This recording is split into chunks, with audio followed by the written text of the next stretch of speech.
Views, உங்கள் car break down ஆச்சுன்னா நீங்கள் வண்டியை கொண்டு போயிட்டு ஏதோ ஒரு இடத்துல கொடுத்தீங்க அப்படின்னா இந்த வண்டிக்கு இந்த கஸ்டமருக்கு ஏற்பட்ட நிலைமை உங்களுக்கு ஏற்படும். அப்போ எங்கே எடுத்து போயிட்டு உங்கள் வண்டியை கொடுக்கணுன்னா வெல் ப்ரொஃபஷனல் டெக்னீஷியன் கிட்ட எடுத்து போய் கொடுங்க.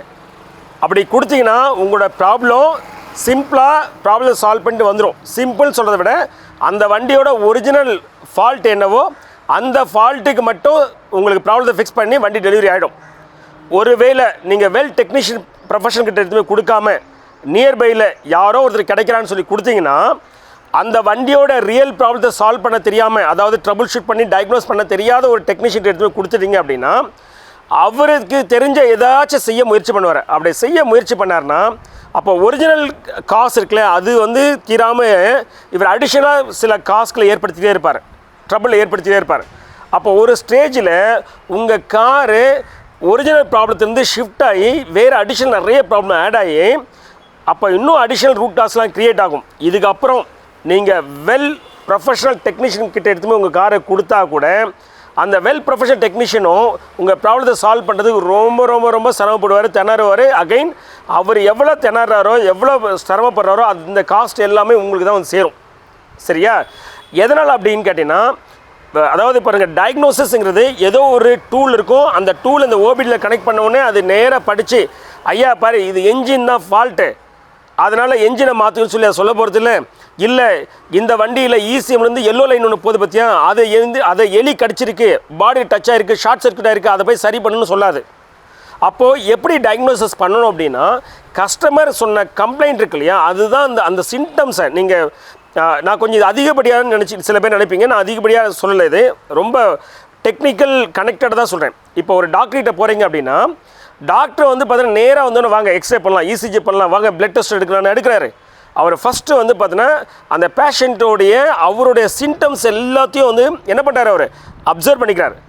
அதை அப்சர்வ் பண்ணிவிட்டு அதுக்கப்புறம் தான் முடிவு பண்ணுறாரு இந்த அப்சர்வேஷன்ஸே போதுமா டேரெக்டாக நம்ம ப்ராப்ளத்துக்கான ரூட் காஸ் கண்டுபிடிச்சி மெடிசன் கொடுக்கறதுக்கு, இல்லை வேறு அடிஷ்னலாக சப்ஸ்டான்ஷியேட் பண்ணுறதுக்கு நம்மளுடைய காசு இதுதான் அப்படின்னு நம்ம ஒரு கணிச்சிருக்கோம் இல்லையா, அதை சப்ஸ்டான்ஷியேட் பண்ணுறதுக்கு பிளட் டெஸ்ட்டோ இல்லை பிபி இசிஜியோ எம்ஆர்ஐயோ எடுக்கலாமான்னு சொல்லி எடுத்து அந்த ரூட் காசை பார்த்தீங்கன்னா கன்ஃபார்ம் பண்ணிவிட்டு அந்த நோய்க்கு ட்ரீட்மெண்ட் எடுக்கிற மாதிரி நீங்கள் ஒரு ப்ராப்ளம் சொல்லுவீங்க இல்லையா இந்த காரை பற்றின அந்த கம்ப்ளைண்ட்டை ஃபுல்லாக நோட் பண்ணிவிட்டு அதுக்கப்புறம் அப்ராப்ரியேட்டாக பார்த்தீங்கன்னா அதை ஸ்கேனிங் பண்ணலாமா, இல்லை வைரஸ் சர்க்யூட் செக் பண்ணலாமா, இல்லை டேரெக்டாகவே பார்த்தீங்கன்னா என்ஜினில் போயிட்டு பார்த்தீங்கன்னா சில பார்ட்ஸை டிஸ்மாண்டில் பண்ணி ரீப்ளேஸ் பண்ணலாமாங்கிறது அங்கேயே ட்ரிகர் ஆகும்.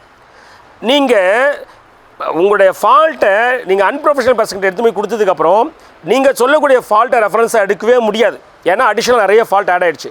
அப்போது வெல் ப்ரொஃபஷனல் மெக்கானிக்கும் பார்த்தீங்கன்னா ஹீ வில் நாட் பார்த்தீங்கன்னா ஸ்ட்ரெயிட் ஃபார்வர்டாக போயிட்டு ப்ராப்ளத்தை ஃபிக்ஸ் பண்ண முடியாது. அகைன் ஸ்டாண்டர்ட் ப்ரோட்டோக்கால் ஸ்டாண்டர்ட் ப்ரொசீஜருக்கு பார்த்தியா ப்ராப்ளம் சால்விங் மெத்தடு அதுவுமே உங்கள் வண்டிக்கு அப்ளிகபிள் ஆகாது. ஏன்னா standard protocol procedure problem solving எல்லாமே கஸ்டமருடைய கம்ப்ளைண்ட்டை ரெஃபரன்ஸாக வச்சு தான் நீங்கள் என்ன பண்ணணும், நீங்கள் ட்ராப் பண்ணணும் எந்த மாதிரி ப்ரோட்டோக்கால் எந்த மாதிரி ப்ரொசீஜரை பார்த்தீங்கன்னா நீங்கள் இந்த ப்ராப்ளம் சால்வ் பண்ணுறதுக்கு அப்ளை பண்ணுங்கிறது. இப்போ நீங்கள் வேற எங்கேயே கொடுத்துட்டீங்க, அப்போ ப்ராப்ளம் அடிஷ்னல் நிறைய ஆட் ஆகிடுச்சு. அந்த ப்ராப்ளம் எதுவுமே பார்த்தீங்கன்னா இந்த ப்ரொஃபஷனல் மெக்கானிக் சொல்ல போகிறது கிடையாது, ஏன்னா அந்த பழைய மெக்கானிக்கு இல்லை வேற எங்கேயோ கொடுத்தவர் அவர் எதுவும் அட்ரஸ் பண்ண போகிறது இல்லை, உங்களுக்கும் அதை பற்றி தெரியாது. அப்போ இந்த மாதிரி விஷயத்தில் உங்கள் கார் பார்த்தீங்கன்னா ப்ராப்ளம் சால்வ் பண்ணுறது ரொம்ப ரொம்ப ரொம்ப மிஸ் ஆகிடும். அந்த மாதிரி மிஸ் ஆகி வந்த கம்ப்ளைண்ட் தான் இந்த கார். இந்த வண்டியோட ரியல் ப்ராப்ளம் வண்டி நல்லா ஓடிட்டு இருந்த வண்டியை ஆஃப் பண்ணிவிட்டு அடுத்த நாள் வண்டியை ஸ்டார்ட் பண்ணுறாங்க, வண்டி ஸ்டார்ட் ஆகலை. இந்த வண்டியை எடுத்துகிட்டு போயிட்டு ஏதோ ஒரு மெக்கானிக்கிட்ட கொடுத்துருக்காங்க. அந்த மெக்கானிக் அவர் என்ன பண்ணியிருக்காருன்னா ஒரு ஸ்டேஜில் பார்த்தீங்கன்னா அவர் என்ன பண்ணார் ஏது பண்ணார் தெரியல, ஸ்டார்டர் மோட்ரு பார்த்தீங்கன்னா போயிடுச்சு அப்படின்னு சொல்லியிருக்காங்க. ஸ்டார்டர் மோட்ரு வாங்கி போட்டிருக்காங்க, சர்வீஸ் பண்ணி போட்டிருக்காங்க. அதுக்கப்புறம் ப்ராப்ளம் சால்வ் ஆகலை.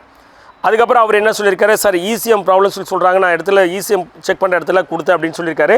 அதுக்கப்புறம் இந்த கார் ஓனரு சரி சார் நீங்கள் வண்டி என்கிட்ட கொடுத்துருங்க அப்படின்னு சொல்லிட்டு இவர் நம்மக்கிட்ட கொண்டு வந்தது பார்த்தீங்கன்னா இசிஎம் ரிப்பேர் பண்ணுறதுக்காக கொண்டு வந்தார். நான் திரும்ப சொல்கிறேன், எல்லா காரும் கண்ணை மூடிட்டு இங்கே வாங்க நான் இசிஎம் ரிப்பேர் பண்ணி கொடுத்துறேன்னு நான் சொல்லலை.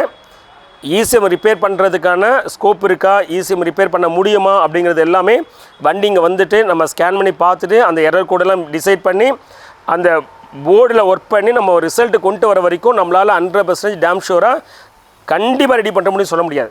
பட் ஓரளவு நம்ம வந்து பார்த்தீங்கன்னா ஒவ்வொரு இசிஎம்மோடைய ப்ராப்ளத்து நேச்சருக்கு ஏற்ற மாதிரி இங்கே வந்ததுக்கப்புறம் நம்மளால் ஓரளவு ஜட்மெண்ட் பண்ண முடியும். சார் அவுட் ஆஃப் வந்து பார்த்தீங்கன்னா 10 இசிஎம்மில் 9 இசிஎம் ரெடி பண்ண முடியும்.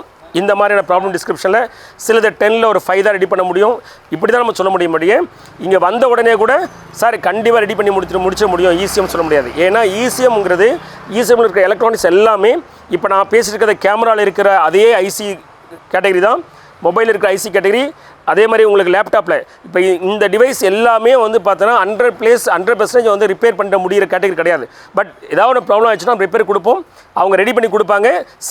சில டைம் ரெடி பண்ண முடியாதுன்னு சொல்லி கொடுத்துருவாங்க. அந்த மாதிரியான எலக்ட்ரானிக்ஸ் காம்பவுண்ட்ஸ் தான் இந்த காரில் இசிஎம்லேயும் இருக்குது. ஒன்லி வந்து பார்த்தீங்கன்னா மேலே இருக்க கேபின் இருக்குது, அதாவது இந்த இசிஎம் மூடி வச்சிருக்கிற அந்த என்க்ளோஷர் இருக்கிறேன் அதுதான் கேமராவில் பிளாஸ்டிக் அந்த மாதிரி இருக்கும், நம்ம மொபைலில் ஒரு மாதிரி இருக்கும். இங்கே வந்து பார்த்தீங்கன்னா உங்கள் அலுமினியம் இல்லாட்டி வந்து பார்த்தீங்கன்னா வேறு ஷீட் மெட்டலில் உங்களுக்கு என்க்ளோஷர் இருக்கும். உள்ளே இருக்கிற எலக்ட்ரானிக்ஸ் காம்பவுண்ட்ஸ் எல்லாமே சிமிலாரிட்டி. இப்போ புரிஞ்சிருக்குன்னு நினைக்கிறேன். ஜஸ்ட் லைக் வந்தால் கண்டிப்பாக ரெடி பண்ணி முடியும்னு சொல்ல முடியாது, பட் அட்டம் பண்ணி பார்க்கலாம். சரியா? அப்படி தான் இந்த கார் இங்கே வந்தது. நம்ம சரி இசிஎம் ஃபால்ட்டுன்னு சொல்கிறாங்கன்னு சொல்லிட்டு நம்ம எப்போவுமே இசிஎம் நம்ம ஸ்கேன் பண்ணி பார்ப்போம். ஏற்கனவே பழைய ஸ்கேனிங் இருக்கிறத மட்டும் நம்ம வந்து பார்த்தீங்கன்னா ரெஃபரன்ஸ் எடுத்துக்க மாட்டோம். நம்ம ஸ்கேன் பண்ணி பார்க்கும்போது ஸ்கேனிங்கே ஆகலை. அதுக்கப்புறம் வந்து பார்த்தீங்கன்னா ஸ்கேனிங்க்கு ஆகாததுக்கான காரணத்தை கண்டுபிடிச்சி ஓபிடி மூலிமா சர்க்யூட்டை சரி பண்ணி திரும்ப நம்ம ஸ்கேன் பண்ணோம். ஸ்கேன் பண்ணதுக்கப்புறம் பிசிஎம்மில் மட்டும் 10 எரர் கோடு இருக்குது. நான் இங்கே மேலே உங்களுக்கு வந்து அட்டாச் பண்ணுறேன் அந்த ரிப்போர்ட்டு. 10 எரர் கோடு, இன்ஸ்ட்ருமெண்ட் கிளஸ்டரில் ஒரு எரர் கோடு இருக்குது. சரியா? சரி, இப்போ இந்த 10 எரர் கோடு வருது அப்படின்னா இப்போது நீங்கள் ஒரு விஷயம் புரிஞ்சுக்கணும். ஸ்கேன் பண்ணால் நேராக இசிஎம் ஃபால்ட்டு, ஒயரிங் சர்க்யூட் ஃபால்ட்டுலாம் சொல்லி காட்டாது. நாம் அந்த எரர் கோடை வச்சு இன்ஃபர் பண்ணணும். இந்த மாதிரி 10 எரர் கோடு வருது அப்படின்னா ஆப்வியஸாக நம்ம வந்து என்ன கன்க்ளூஷன் வரும்னா அப்போ இந்த இசிஎம் தான் ஃபால்ட்டாக இருக்கணும். ஏன்னா 10 சென்சாரும் ஒரே டைமில் ஃபால்ட் வராது. இப்போ உங்களுக்கு புரிஞ்சிருக்கணும் நான் என்ன மீன் பண்ணுறேன்னு. சரியா? அப்போ 10 சென்சார் ஒரே டைமில் ஃபால்ட் வருதுன்னா அப்போ இது எல்லாத்தையும் ஒரே ஒரு மாடல் தான் வந்து கனெக்டடாக இருக்குது. அதுதான் வந்து கமெண்ட் பண்ணுது, அதுதான் வந்து ரிசீவ் பண்ணுது இன்ஃபர்மேஷனை. அப்போ அந்த இசிஎம் தான் ஃபால்ட்டாக இருக்குது, நம்ம அந்த கன்க்ளூஷன் வரும். சில டைம் என்ன ஆகுனா இதுக்கு முன்னாடி உள்ள மெக்கானிக்ஸ் அவர் இந்த ஒயரிங் சர்க்யூட்டில் ஏதாச்சும் வந்து பார்த்தீங்கன்னா ஸ்டாண்டர்ட் ஒயரிங்ஸை ஏதாச்சும் டீவியேட் பண்ணியிருந்தார். ஈவன் வந்து பார்த்தீங்கன்னா ரிலேஸை வந்து பார்த்தீங்கன்னா இந்த வண்டிக்கான ஸ்டாண்டர்ட் ரிலே இருக்கு இல்லையா, அந்த ஸ்டாண்டர்ட் பேராமீட்டர் ரிலே போடாமல் இதில் 5 பின் ரிலே இருக்குது, ஏதோ ஒரு 5 பின் ரிலே எடுத்து போகிறான்னு வச்சுக்கோங்க, அப்போல்லாம் கூட வந்து பார்த்தீங்கன்னா கம்ப்ளீட்டாக டிசாஸ்டர் ஆகிடும். அதே மாதிரி ஒயரிங்கில் ஏதாச்சும் மாற்றி இது கனெக்ட் பண்ணானா கூட இந்த மாதிரியான கன்ஃபியூஷன், இந்த மாதிரி ட்ரபிள்லாம் வரும். அப்போது இந்த மாதிரி ஒரு விஷயம் வருது. இப்போ ஒயரிங் சர்க்யூட் ஃபால்ட்டாக இசிஎம் ஃபால்ட்டானு இதில் நம்ம இக்கி பேங்கில் போட முடியாது. இந்த மாதிரி வந்துச்சுன்னா நம்ம இசிஎம் தான் முதல்ல மாற்றுவோம். ஏன்னா wiring circuit much complexity, ECM மாற்றிட்டு தான் முடிவு பண்ண முடியும் கஸ்டமர்கிட்ட சொல்லுவோம். சரியா? ஏன்னா அதுதான் ப்ரோட்டோக்கால், வேறு வழி இல்லை. இப்போ கஸ்டமர்கிட்ட நேராக வந்ததுன்னா அதை ட்ரபிள் ஷூட் பண்ணுறதும் அதை கான்ஃபிடன்ஸ் லெவல் கொடுக்குறதும் டிஃப்ரெண்ட்டு. இந்த மாதிரி வரும்போது இசிஎம் மாற்றி தான் முடிவு எடுக்க முடியும் நான் கஸ்டமர்கிட்ட சொல்லியிருந்தேன். அவரும் சரி ஓகே சார் பாருங்கள் செகண்ட்ஸில் பாருங்கனாரு. இதுக்கிடையில் வந்து பார்த்தீங்கன்னா நான் வந்து மற்ற பேராமீட்டர்ஸை செக் பண்ணிகிட்டு இருந்தேன். அதாவது கிராங்க் பண்ணால் போதுமான அளவு கிராங்கிங் ஆர்பிஎம் வருதா, ஃபியூவல் ரெயில் ப்ரெஷர் ஜென்ரேட் ஆகுதா அப்படின்னு செக் பண்ணி பார்க்கும்போது என்ஜின் ஆர்பிஎம் வந்து பார்த்தீங்கன்னா பெரிய அளவு ரவ்வே ஆகலை. அதே மாதிரி கிராங்கிங் பண்ணும் போதும் சரியான அந்த என்ஜின் சவுண்ட் இருக்குது பார்த்தீங்களா, அந்த கிராங்கிங் சவுண்ட் அது எல்லாமே கொஞ்சம் வந்து பார்த்தோன்னா இந்த வண்டியோட ஸ்டாண்டர்ட் அந்த நாய்ஸ் அண்ட் வைப்ரேஷன் இல்லை.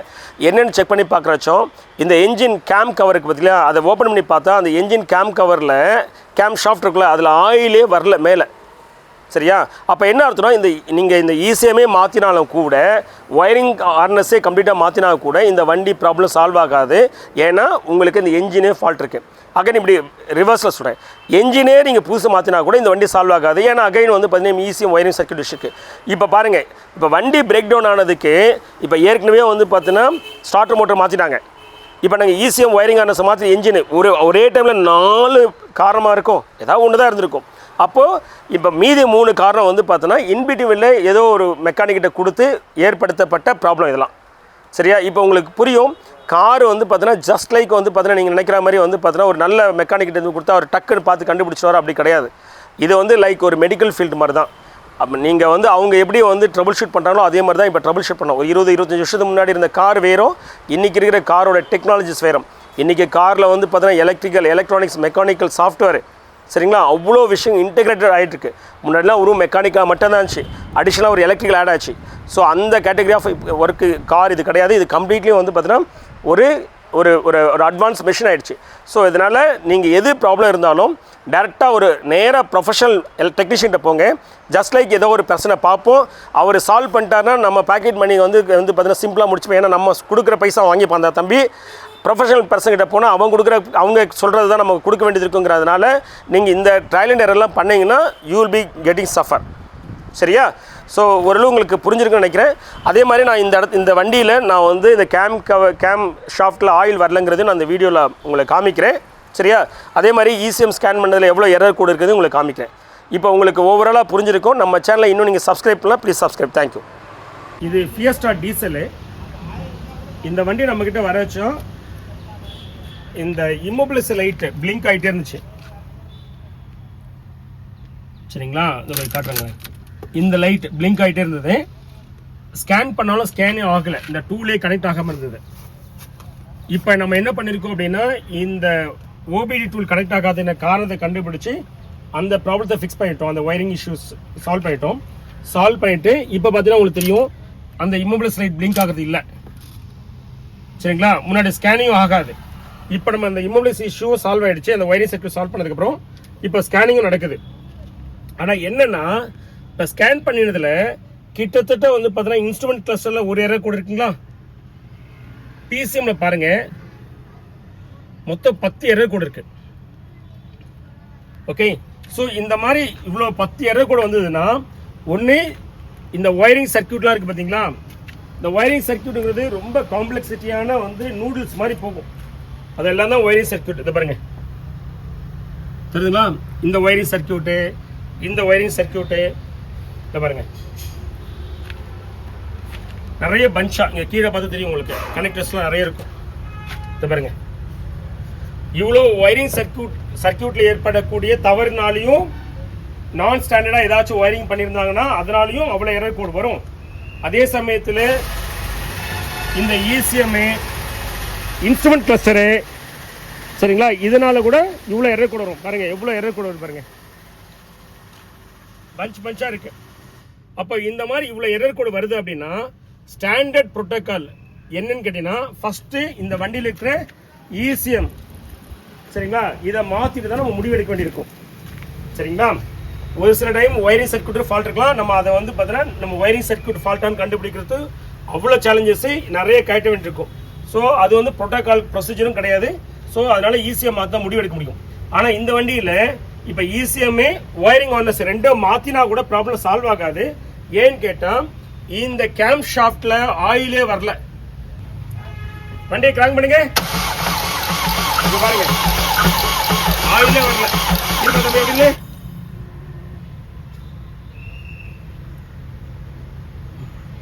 லைட்டாக ஒரு மிஸ்ட் மாதிரி ஒரு புகை தான் வருது.